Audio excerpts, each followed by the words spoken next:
sẽ sống nhìn yêu cả nô phản nô nhị dạ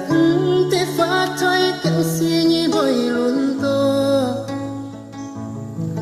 dìm bơi mũi nhét nhét chế kinh co như chị to nhà say sĩ trên lầu sẽ cho nghĩ theo thay cùng ai liếu suy yêu ai chịu con chỉ chạy cây miệng suối thiên ôn phải hồ ngà cây thúng khô mũ chép đi cha hay liều ăn to hệ con thúng khô sống xin phận nô chim phèn yêu ca than hiến trong cô những buổi chỉ canh xin yêu ca